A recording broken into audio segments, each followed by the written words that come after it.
Today we're rating AI-generated Magic the Gathering cards, so crack open your Fuel of Nissa and let's get cracking. Okay, we're gonna start off with the Splitting Life. It is a blue-green 1 generic aura. Enchant creature unless its controller pays 2. It also has Flash. It lets you know in the middle instead of the beginning. When Splitting Life enters the battlefield, you may create a token that's a copy of enchanted creature. Very interesting. So basically, you can make a clone of your own creature. You're not going to pay the 2. Or if your opponent is tapped out, you just at instant speed, you know what you're going to target. You're going to Splitting Life their creature, and you get a copy of it. It's actually a really cool card. I agree completely that we're going to ship this thing. 100% Zybers. It's got everybody's seal of approval. It's not even broken. This is a perfectly good card, says Lee Fisher. Pity it didn't exist. All right, this is so good. And we're all in agreement. Let's move on to the Complement Scout. It's a 3-mana, 2/1 Phyrexian Horror. With First Strike, Complement Scout deals 1 damage to any target for tapping. So you tap and you deal a single damage. That's it? This is sort of like, I don't know. I feel like they would have printed something like this in Tempest or some era like that. It's very similar to something very, very old. There's no great end feel and nothing but Remel. Experience the possess insist as honing it. You look lovely today. Yeah, that's this is exactly the type of person that I need compliments from. The most absolute scariest monster. I don't know, maybe they're really nice when you get to know them. Yisa says 1 toughness on 3 CMC is kind of meh. Oh, it's extremely meh. And then you look at its tapping ability, it's ultra meh. I think we have like many cards that are just better than this. The advantage, it's colorless, so anyone gets to play it. All right, not broken. Doable. Very doable, as we say on this show. Very doable. This is the Treasure Garrick. 2-mana artifact with the activated ability of 9 mana and tapping it. Sacrifice Treasure Garrick to destroy target permanent. I don't know, is there something... I mean, I think back to Aladdin's Ring. Aladdin's Ring is 8 mana, spend 8 to deal 4 damage to something. But this you have to sacrifice to destroy target permanent. Is it like a one of its kind? Hold on, isn't there something of Ishna that is similar, I think? Like, it's very cheap, but has an activated ability to blow something up. I mean, it has to be fair. Under what circumstances is spending 9 mana to blow up a land or a creature gonna be bad? The treasure was Garrick all along. Yeah. Hold on, I have a sound effect here. Where's our treasure sound effect? No way, it's this one. No, I don't have the sound effect leading up to it. Yeah.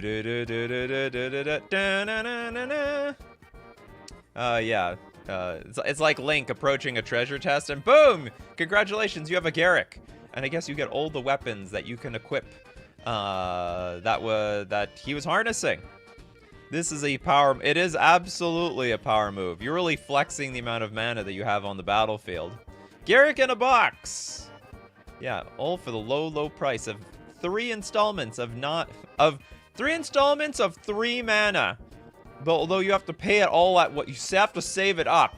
You actually cannot pay it in installments. Just pretend that you're paying it in installments and pay it all at once. I don't think any Zelda game as of yet has any mimics, actually. Nope. Treasure Garrick's tap ability is too much. Well, you think just tapping it? Oh, that's unplayable. If it was only 9 mana and sacrificing it, that would be fair. Anyway, it's a completely fair card. I think I've seen worse. The Spite Swine. It's gonna spite you. It's a white 2 generic instant. Change the text of target artifact, creature, or land. But to what? Instructions unclear.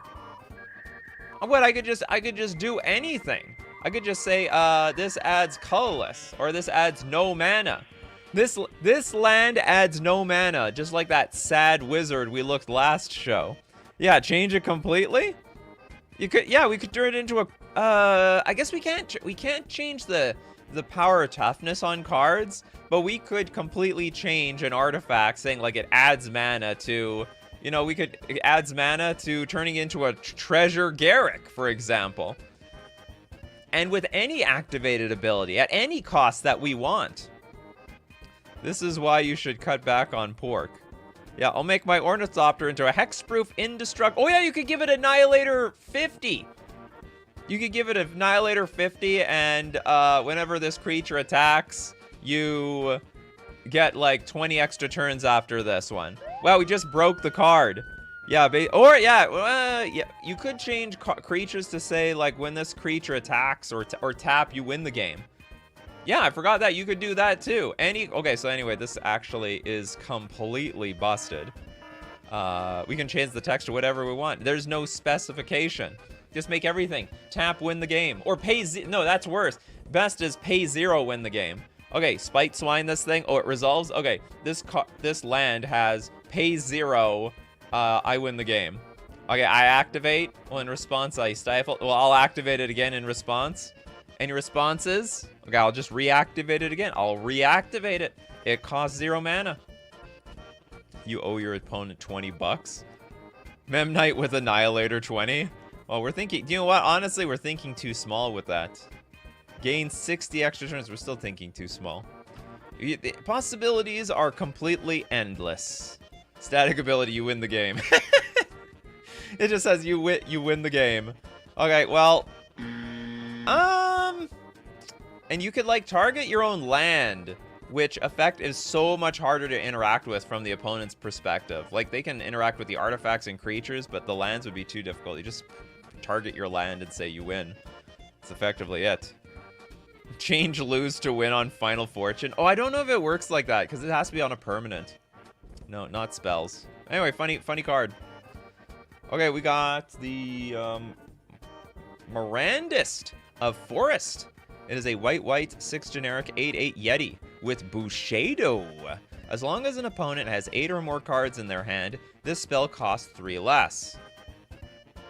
Okay, you get it. It's literally an 8/8 vanilla legendary creature. Sure, hold on, as long as an opponent, it should say for each opponent, it could cost 3 less. Then I can get this 8/8 creature out for like 3 mana.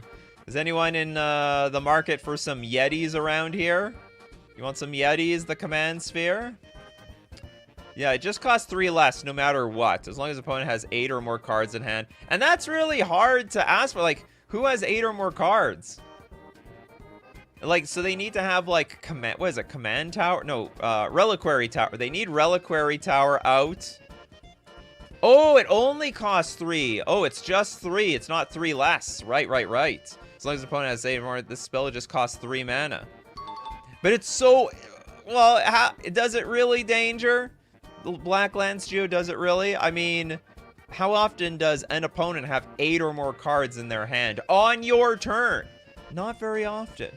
Or at least it's really hard. Yeah, 3 generic total. You can make your opponents draw, though. Oh, that's big brain. Look at the big brain on Beanpot here. Honestly, what are you going to do with this thing? What, just to kill someone with commander damage? I'm going to play my 8/8 Mirandist of Forest for 3 mana. Here it comes. That's a 3-turn clock. You're gonna get eaten up by commander damage. There are ways to make opponents draw cards. There's probably some broken combo here. It's an 8/8 vanilla creature, people. I think we can live. And if it's your commander, you're playing mono white, which is a little bit dangerous these days. It's not to be ignored, but still, mono white is mono white. Are you playing a stacks deck or something? Okay, we got the Cyclical Hypnotic Goblin. And of course, as is the AI generation these days, the creature is a rhino. The name and the creature type don't quite work together. Okay, it's a white 1 generic 2/2. Pay a white 1 generic. Sacrifice your Cyclical Hypnotic Goblin. Destroy each non-land permanent with mana value less than or equal to Cyclical Hypnotic Goblin's power, and tap all creatures that died this turn. It was almost a real card by the end, and then we have to tap the dead creatures. Okay, I mean, hey, in this world, we can tap things in the graveyard. Just because you're dead doesn't mean you don't have activated abilities. Tap them in the graveyard. That's true. Nikachu, I see a goblin. You've been hypnotized to see a rhino. I think this is just one thing where the goblin has been told, you are a rhino now. Yes, you are a rhino. Enjoy your big, large, what is this, horn? Yeah, enjoy your horn. This hand has 6 fingers. 1, 2, 3, 4, 5, 6. A little bizarre to me. Oh, there's some, Jay Ballard got drunk with the flavor text. Since Gaju at instruments will I prefer to carry them, says Jaya. It was a drunken text that they sent on Facebook. Yeah, blow all your opponent's artifacts. Is that how it's going to work? Destroy each non-land permanent with mana value less than or equal to cyclical. It's got to be not... You also hit the creatures. You hit everything. You hit creatures, enchantments. Yeah, it's going to blow up all the mana rocks, that's for sure. Is it less than? Value less than or equal? No, it's equal to as well. So you hit even more mana rocks because it has 2 power. Cool card. AI art confirmed. All of them have AI art. You just have to look deep enough. Anyway, tapping things in the graveyard. That's impossible. It doesn't work. Anyway, moving on. Not doable. Oh no. It's one of these like sideways cards. All right, we got the Bruteling Successor. It's a siege. It's got 4 defense. I don't know what to call that. Discard a card. Add blue, red. Who owns this? Does somebody else have this card? Do we give this to somebody else, right? They get the discard a card, add 3 mana. This is absolutely insane. Like, I don't know why you would even dare giving this to somebody. Because that's not your ability. That's their ability, isn't it? If I understand correctly. The person defending it doesn't control it. Oh, you still get the mana? Oh, and then it's just completely busted. Complete it danger. Yeah, that's it danger. What is the other side? Why do we even want to flip it? The first side was good enough. Okay, the other side you can't see it as it's a 4/4 creature called a Midnight Raw. It's got Convoke, which makes no sense. That's actually just completely pointless. This is a siege card for crying out loud. When Midnight Raw enters the battlefield, exile each non-land permanent an opponent controls. For each of them, put a +1/+1 counter on each fungus. So it's like, enters the battlefield, wipe everything out that's not a land. That only your opponent's stuff controls, and then you buff up your funguses. The other side is totally fair too. Yeah, no, not really. So when it flips, it's like a one-sided board wipe, and on the other side, it's completely busted. So you wipe and feed the fungus. That's right, we have to feed the fungus. When the siege is defeated, it exiles and you cast it Yeah, that part I understand. But, what I don't understand is why the other side has Convoke. That's completely pointless. Like, yeah, it's like the backside of a saga has Convoke, when really you still have to wait for, like, Chapter 3 to go off. Alright then, no. Hell no, on multiple fronts.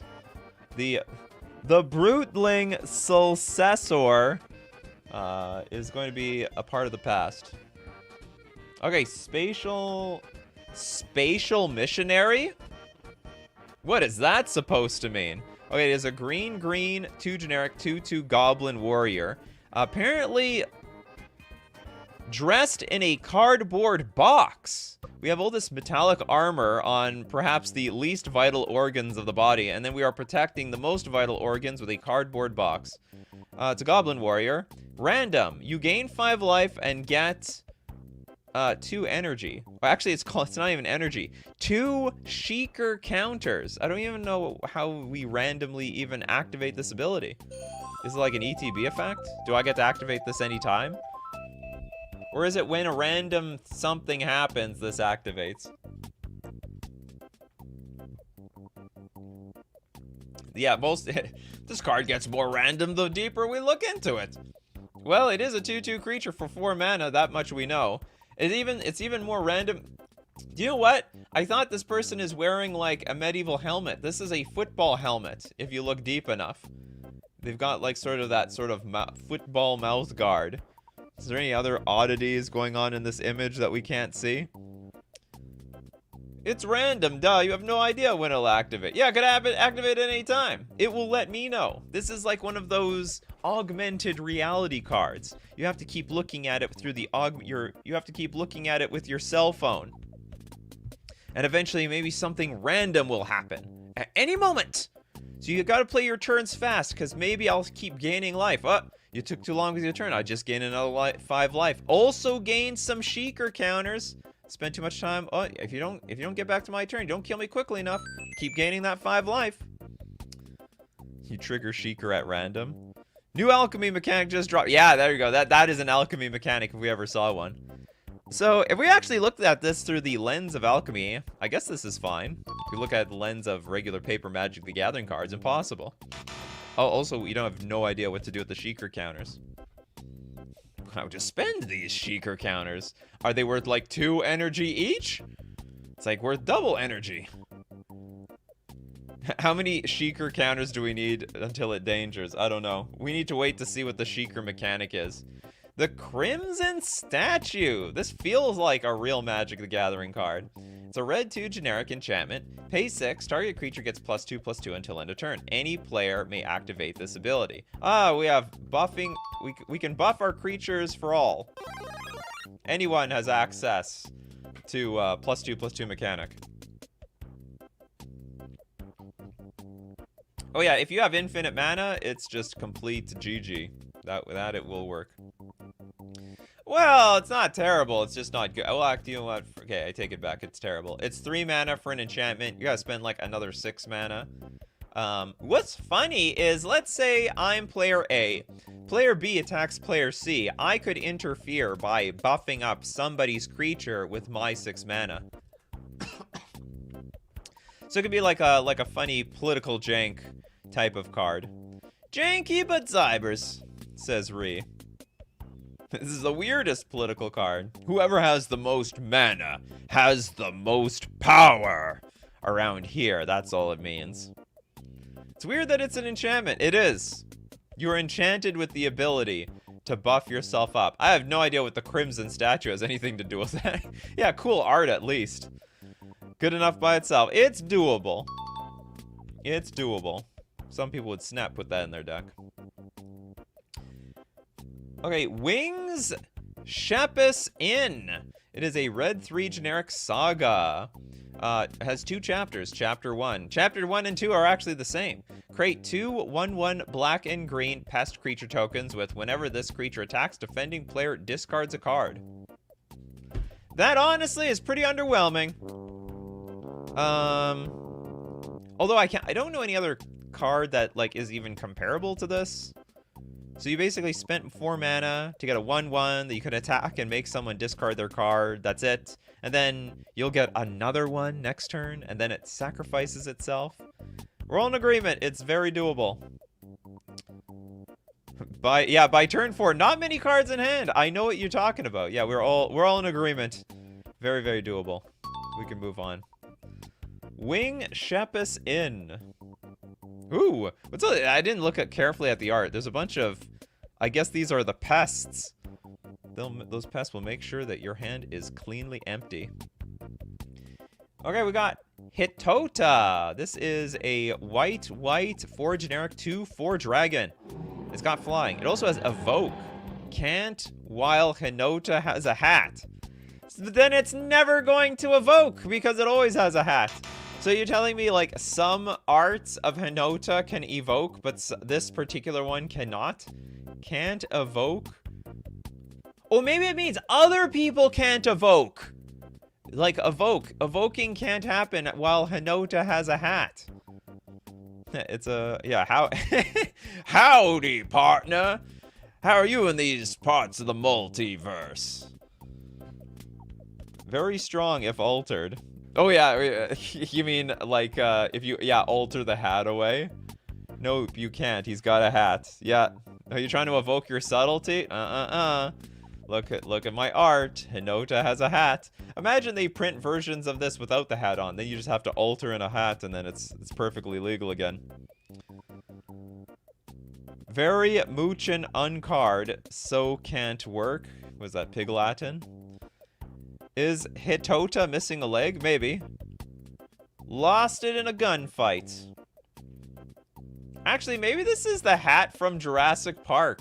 Maybe this is, I can't remember the main character of Jurassic Park. Maybe they ate him and then he stole the hat.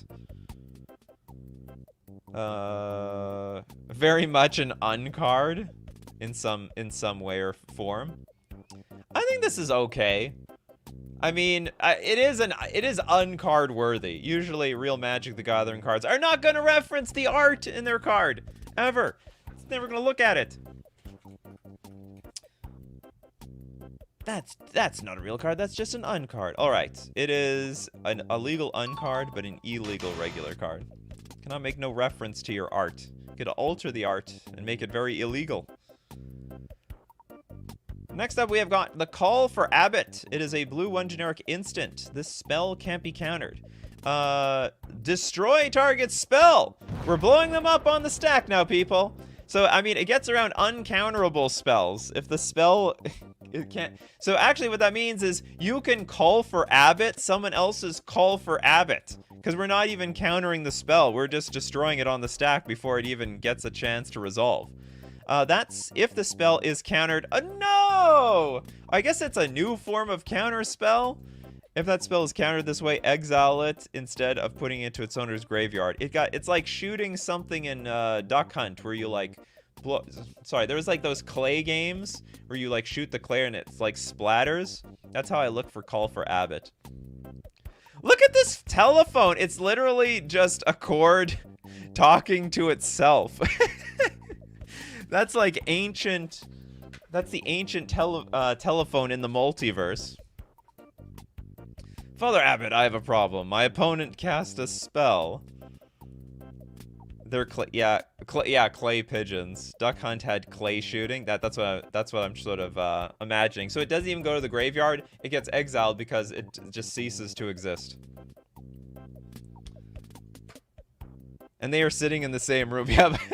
No, I don't think so. I think it's different rooms. You see, they have this sort of divider here. I think Gandalf is outside in the public, and this other person is inside of a church somewhere, doing something. And this is just a very long cord. It's a way of communicating back in the past.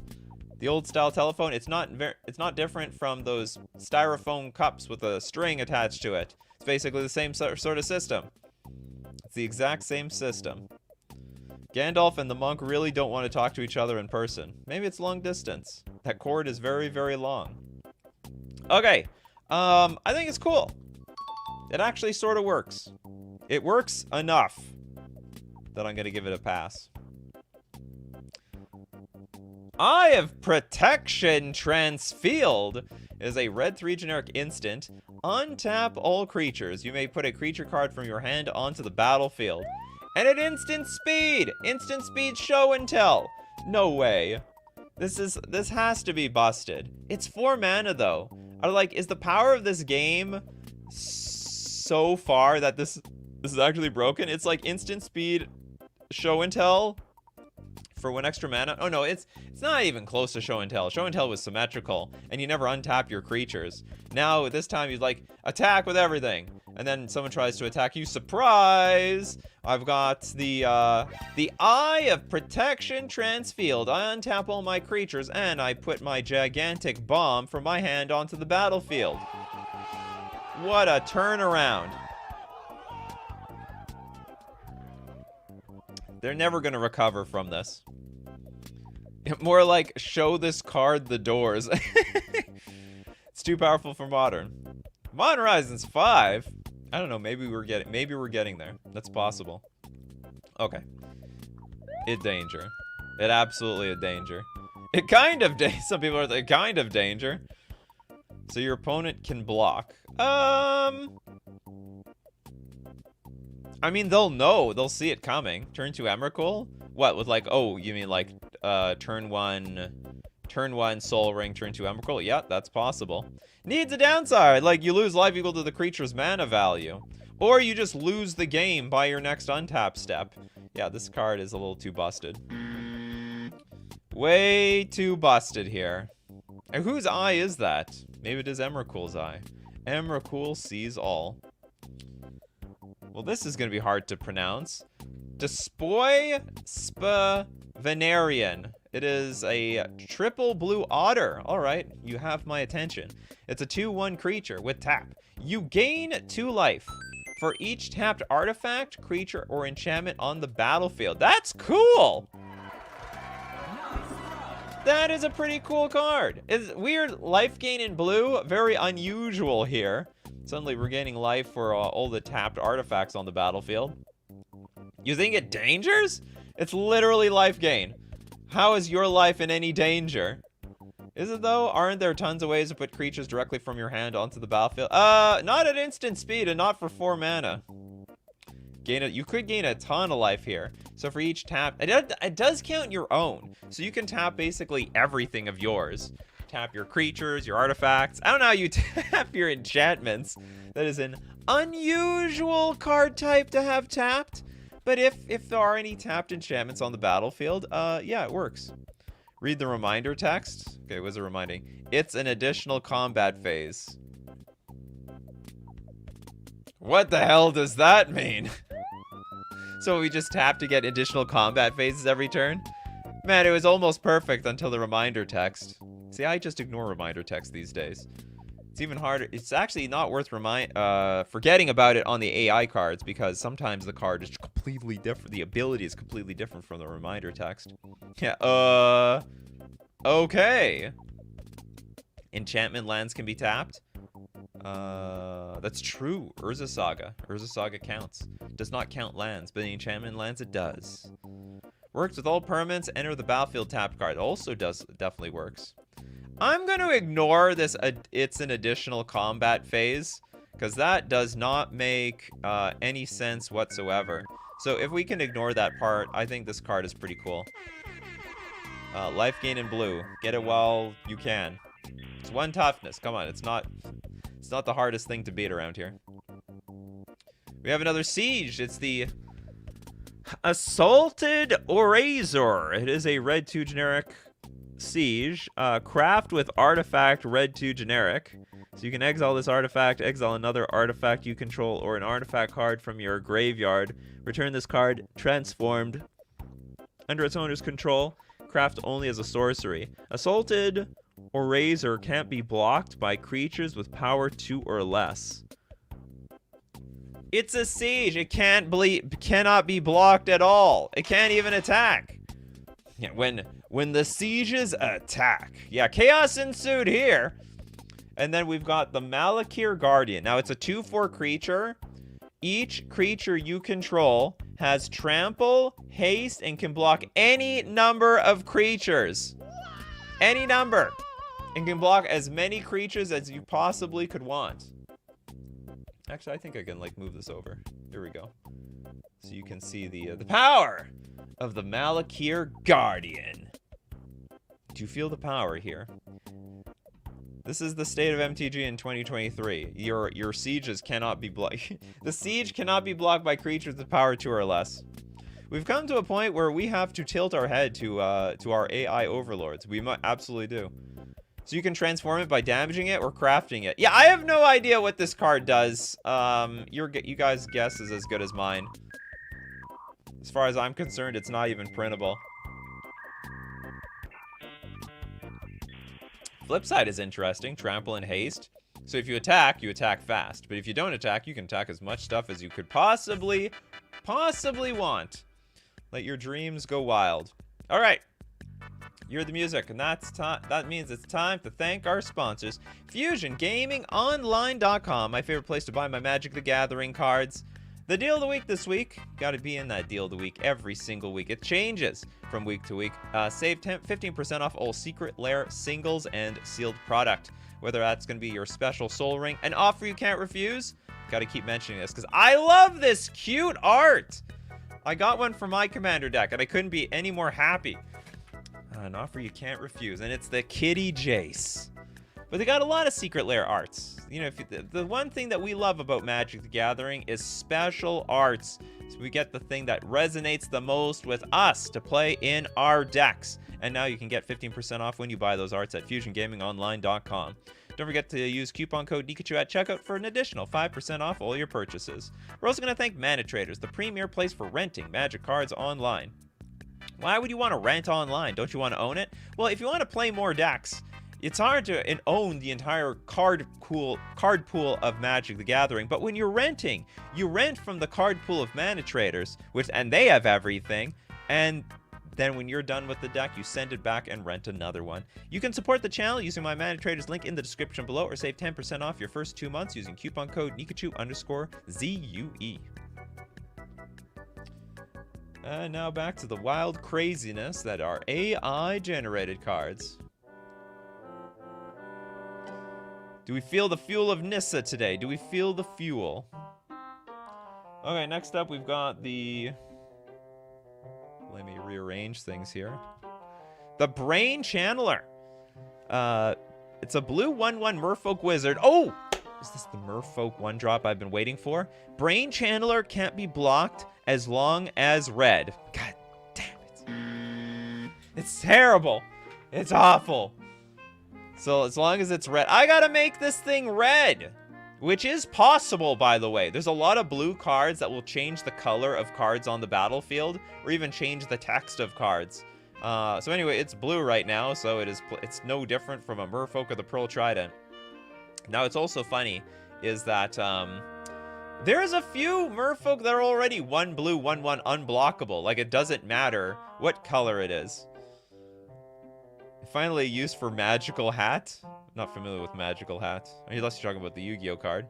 No, just as long as red, not this is red, just red. I think it means as long as it's red. It just says when red, not when it's red. As long as Brain Channeler can't be blocked as long as red. I'm looking at this differently. I read the card's ability. Well, haven't we all? Just use the Spite Swine on it. Make it say whatever we want it to say. The ultimate fixed wall Magic the Gathering cards. The Spite Swine. Change the text of Magic the Gathering cards to whatever the hell you want it to be. Anyway. I am just very unimpressed with this. So we're going to move on to, it is Kakram Ham. A blue-white 1 generic 2/1 human pirate with... Is this Fide? Fide? When Kakram Ham enters or becomes the monarch, you may cast target instant or sorcery card from your graveyard by discarding an opponent's graveyard. If you don't, note the mana costs of permanence. That is this is chaos. No, this is not even this. This is chaos ensues at its greatest. You may cast target instant or sorcery card from your opponent's graveyard by discarding an opponent's graveyard. Where does it even go after that? Goes to exile? When you discard from the discard pile, which is the graveyard, it must go to the next zone, the exile zone. Laws are already present. Ope Maze are quickly even paraliseled their home. Well spoken, Ham. Well spoken. Yeah, maybe it just goes to the graveyard. Just pick up the graveyard, re-put it back onto the battlefield. Back into the graveyard. I guess it blanks it, maybe? For anything that has death triggers, you all go to the graveyard again. Gotta discard that graveyard. That's discarding their graveyard. Discarding... Oh yeah, maybe it goes to our graveyard. Maybe we steal their graveyard, says Teamer. Discarding opponent's graveyard. Maybe we swipe the graveyard, and the graveyard goes to us now. It's like shuffling your library into your library. Clearly, if discarding is putting from hand to grave, then discarding a graveyard is putting graveyard to hand? I don't know. I like that theory that it could possibly... You swipe someone's graveyard because you've discarded it from them to you. Okay, anyway, this card is stone cold trash. it not make enough sense? Another siege. It's the Carrion Avenger for a black-white 3 generic. Can't we have these, like, pointing the right direction?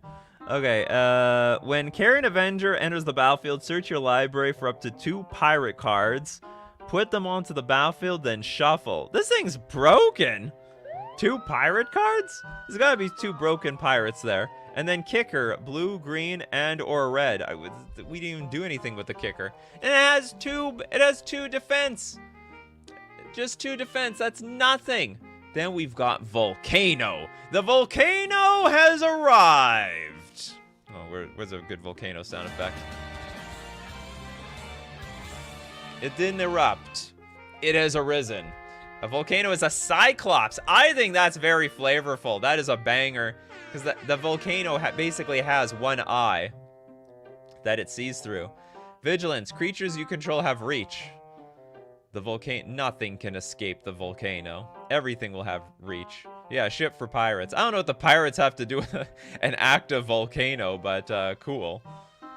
It is a flavor win. If I were to name a volcano anything, Cyclops might be it. So the front is a 1-card infinite with Malcolm Kenai Navigator and Glint Horde Buccaneer, which it searches. Oh my goodness. So it's just, oh, it danger. It danger is what you're telling me.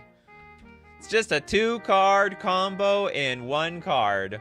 1 card, all the Orzhov players, they just play it immediately. It's pretty good. You don't say. Volcano insurance. Yeah, bring volcano insurance. Okay, we're all in agreement. Not printable. Not doable at all. Castor Nemai Tarkar Carters. It's a 0 mana 7/6. It's a vampire token. Oh, but it's a token. So it like comes from another card? No, but it has a casting cost. This is the first card I've ever seen. It's a dance creature. It be dancing. Do I have a dance sound effect around here? Quick look. I have nothing. Close eye is this. Not really. Yeah, print for dancing vampire. Disco stew. Very very groovy. But it's a 7/6 for 0 mana. Well, vampire creatures. Oh, it's not technically a vampire. It's a dance creature. It is given up its vampire ways to stay up all night on the dance floor. Yeah, Boogie Nights the vampire. Token is a subtype, weirdly enough. Not a super type. I know, it's weird. So it's like, you are a token.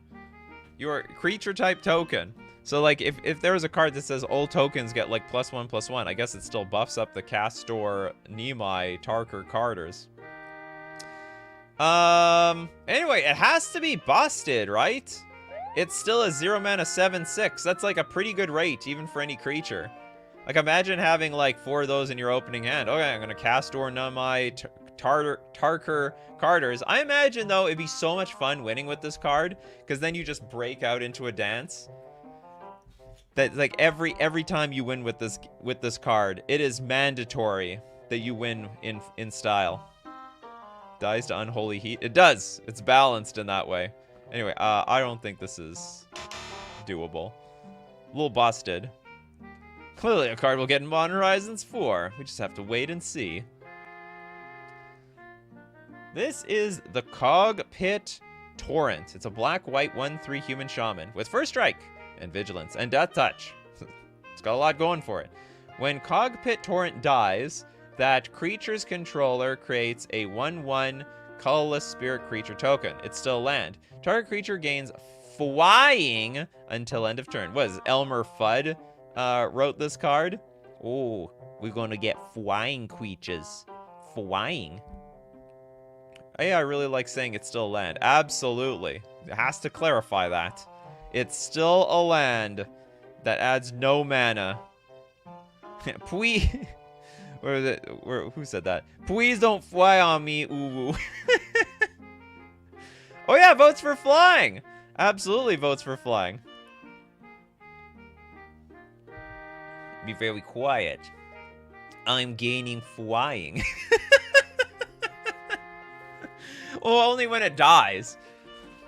If you strike me down, I will become more powerful than you could possibly imagine. Seems okay aside from the flying. Yeah, I know. Okay, it's doable enough. Cogpit Torrent. Those human shaman decks. Next up, we got Tormathi, the Strands. It's the Faux Sanks. It's a white-red 3/3 Zartelli Embrace, sorry. Flying Trample. That's already pretty pushed for like 2 mana. Instant and sorcery spells you cast cost a red and 1 and 3 life. That's gotta be broken. Has to be. Any instant and sorcery spell is now reduced to just 2 mana. And what's the 3 life? I mean, it's nothing. Sure, I'll take 2 damage so I can just win the game on the spot. But wait, there's more. Tap, sacrifice a permanent, search your library for a creature card, reveal it, and put it into your hand. Then shuffle your library. This card is danger all over the place. It was already really good as a 2-mana 3/3 flying trampler. Like, that was already pretty good. We have to make instant and sorcery spells that we cast cost, like, literally nothing. Ship for Boros. Dear God, this is beyond broken. Says Liquid Soulfly. Yeah, R and 1 and 3 life for Enter the Infinite. It looks like they're entering the infinite. You look in this image. I have the power to rule worlds around here. But it's completely fair because the card it searches can't be made cheaper. That's true. Yeah, that's how they balance this card. You can search for any creature card, but you still have to play it for regular mana. Play this and then 6 spells. With great mana comes great responsibility. No way in hell this is printable. Okay, we got the In Here Confusion.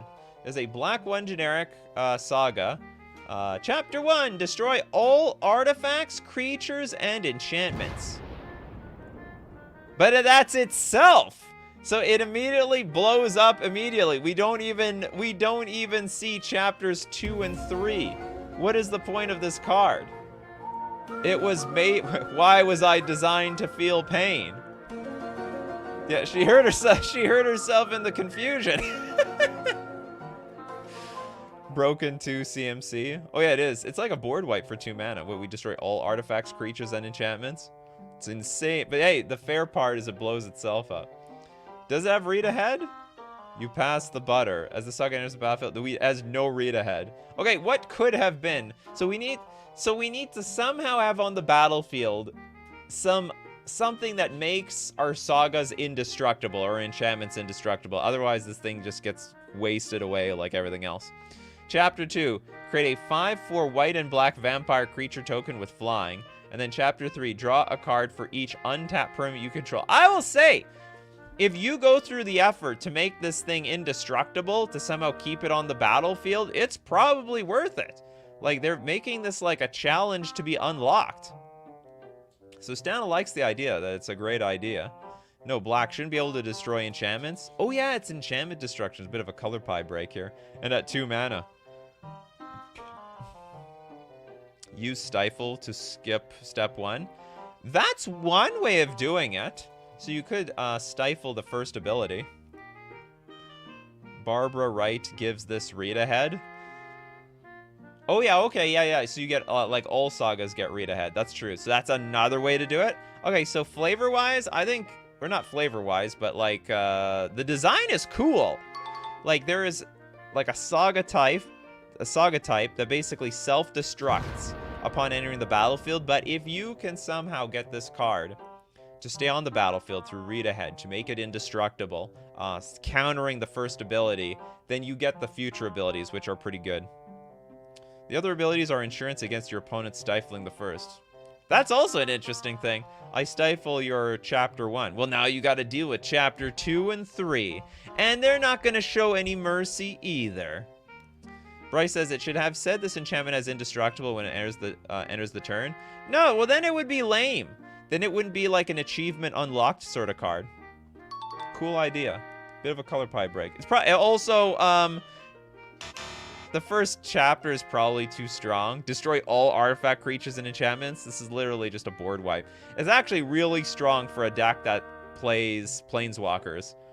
So if you're like a mono planeswalker deck, this is just 1 mana to destroy all your stuff. So it is broken in that way. But I like the design of it anyway. Okay, next up we've got Downin Condor. It is a black 2/2 human rogue from the future. This whole scene reminds me of Tron.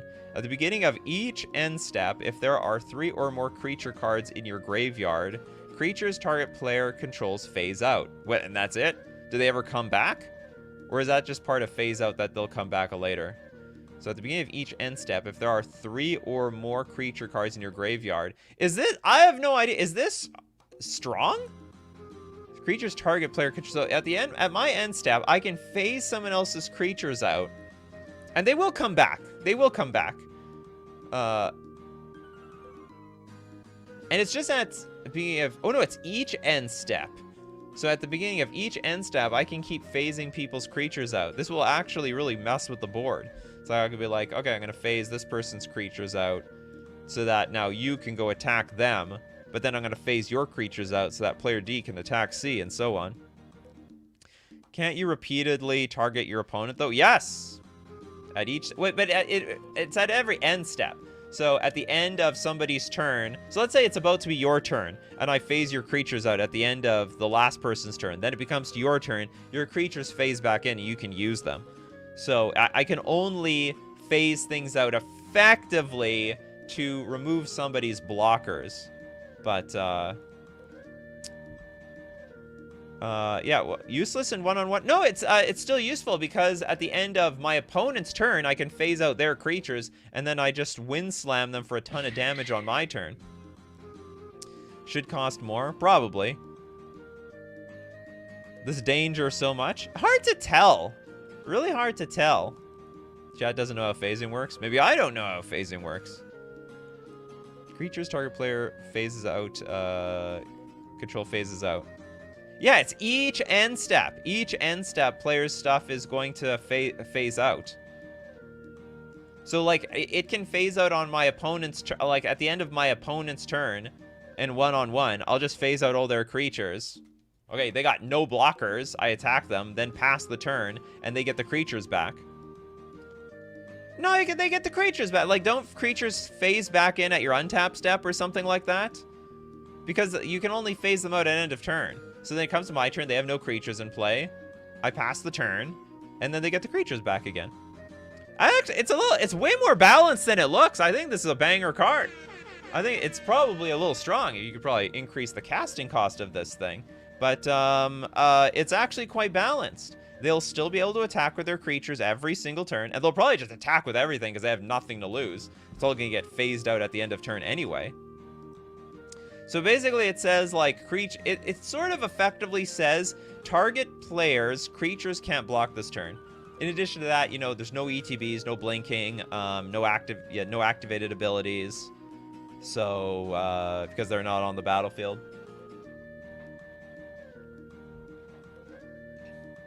So that's just basically how this card works. I think it's cool. Doesn't it prevent all their effects? It prevents all their effects too. So yeah, it does all those things, but only on my turn. Choking on my coffee here. Opponents cannot block every other of their turns effectively.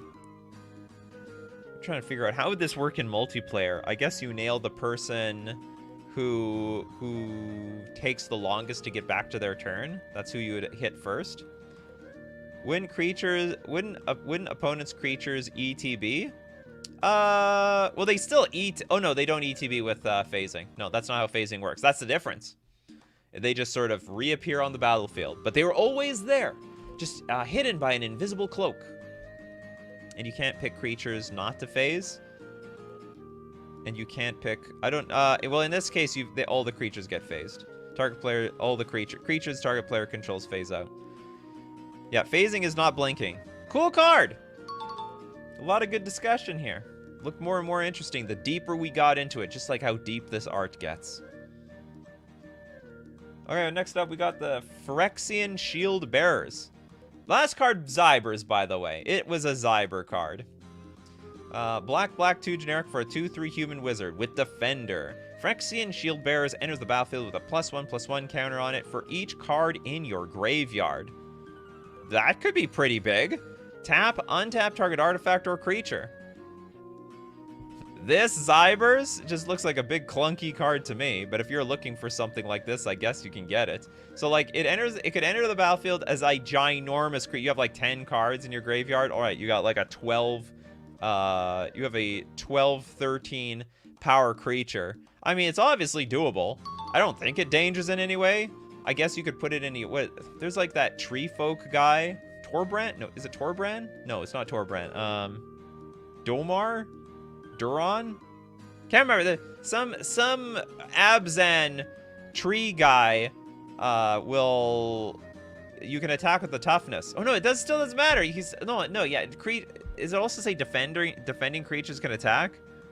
I can't remember. Is it Doran? Does Doran say defenders can attack? Can't remember. Great fling target? Now we're thinking. Geronimo! Combos with Mesmeric Orb. Oh yeah, if you got Phyrexian Shield Bearer and maybe another untapping thing, you just have them untap each other for eternity and then orb them out. It loops with itself. Oh yeah, it does! Untap target artifact or creature, so you can untap itself. There we go. We have an infinite combo on one card. So this plus Mesmeric Orb is a combo. But no, wait a minute. Doesn't Mesmeric Orb make you untap? They'll make you mill. So you have to self-mill to some sort of advantage or something. Arcades the Strategist lets defenders attack. Ah, okay. That's the way it's done. Also, let it die and put all of its counters on the Ozolith synergy. Take away the top ability, and I kind of like it as a dumb card. I think it's a pretty dumb card anyway. This guy's prepared for battle, even though they're prepared to defend. Alright, pretty cool card. Very doable. And Zybers. Self-infinite tapping combo. Leonin, Spawn of Krosa. A 5-mana 5/5 Astartes Ranger. It's got Devour 2. Whenever a player attacks, you face down. Face down? It looks like a stormtrooper to me. Some sort of AI-generated stormtrooper. Don't be looking at how I'm attacking you. Just be warned. You know, keep your head down. This is gonna hurt. Yeah, duck, Mr. President. Morph yourself. How does it devour? I don't even know how devour works. It's a weird mechanic. Astartes is a Warhammer 40k card. Oh, is this like the president or something in that show? It's a space marine. Astartes is the term for space marines from 40k. Soldier, put your head down. We have oncoming danger. What are you doing, Step Marine? I'm putting my head down. I learned in school to duck and cover. Ship for Silver Border. Well, it's not Silver Border, that's for sure. Anyway, it's not really a doable card at all. It doesn't even do anything. It doesn't even do anything. Okay, we got who came first, the horse or the egg, or the knight?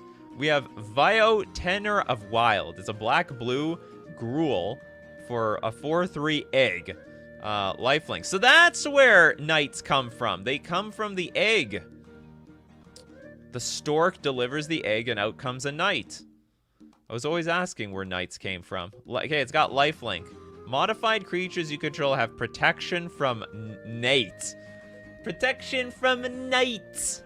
Or I've pronounced it right. Protection from the night. The chance created in patience, karming a lot. My salience of mystical Mamisteries. Sorry. Mamisteries. Sharp my patches. The same Balliper sealed for beasts and wards from us for the necropacation. A lot of people say I'm terrible at pronouncing Magic the Gathering cards, but, you know, I read enough of these AI-generated cards that it really messes with my brain. Chaos absolutely ensued around here. It's not the worst Chaos ensued card, but Chaos ensued one way or another.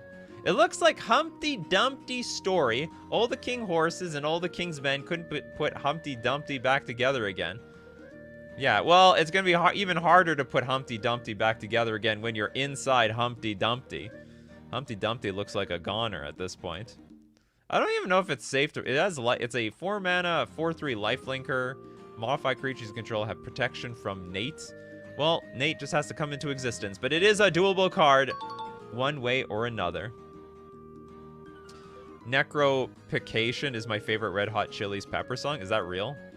You're telling me some of these cards are real, are they?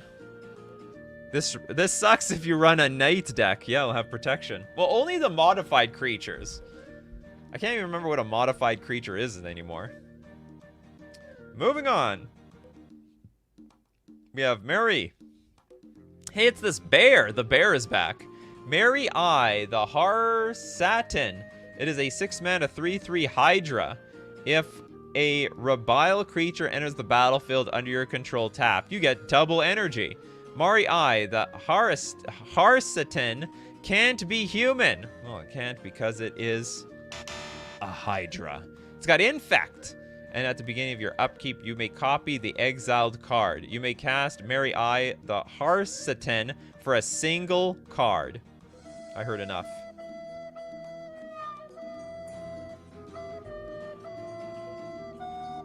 It's a repeat, but I love it so much it deserves to be mentioned again.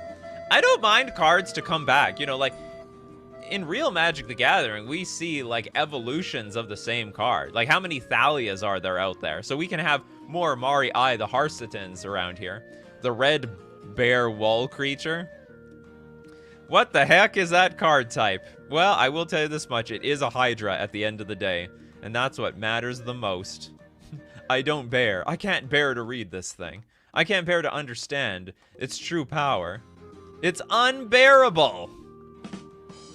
You made a funny, Doug. You made a funny. Anyone else making a funny? Yeah, this is a very sad part. This can't be human no matter how hard he tries. Forever gonna be a stuffed teddy Hydra bear. It's an Eldritch Aberration. Another funny. Okay. I've seen enough. Okay, we got the Hi-Oo Poobin the Alley. This is a blue it's just a blue it's a 1-mana planeswalker. It's Teferi, actually. Oh my goodness. It's 5 loyalty. It's got a spend. Whenever a creature you control with a +1/+1 counter on it dies, return it to the battlefield under your control. You may spend mana as though it were mana of any color to cast this spell. Oh no! This card doesn't make any damn sense. Also, you can tap. It's a mana ramp. It's finally a blue. It's like a blue Birds of Paradise. Tap to add 1 mana of any color. What is a spend? I have not a damn clue. So we've got a blue mana dork that happens to be a planeswalker that gives, like, effectively, I mean, this is a killer card to the Hardened Scales decks. Like, any deck playing with, like, Hangerback Walker, Arcbound Ravager, Walking Ballista. If it dies, it just comes back. Well, I guess Walking Ballista is not going to come back with any counters, so then it's just going to die permanently. It's suspend, but not sus. Oh, it's an spend card. Not suspicious. There's nothing suspicious about that at all. Is there text poking out of the card frame under the top line? Text pointing. I don't think so. I don't see anything anyway. We get planeswalkers with no loyalty abilities again. Yeah, that's right. This is a planeswalker. It's like a battle, really. It's more battle than planeswalker. Isn't a spend a skiing resort or something? The god of the skiing resort. What is going on here in this image? There's like a bunch of beer bottles lined up on the table. I guess Teferi's been drinking too much. Yeah, here's the beer in the hand. To another great day in the multiverse. To creatures with counters on them. May they live long and prosperous. Looks like that bottle match challenge. Yeah, Teferi. And Teferi's been drinking all night. It's already daytime again. Come on, Teferi, it's time to go home. It's like 7 a.m.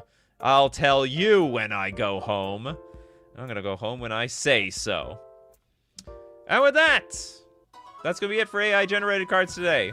We had some bangers today. That was pretty interesting.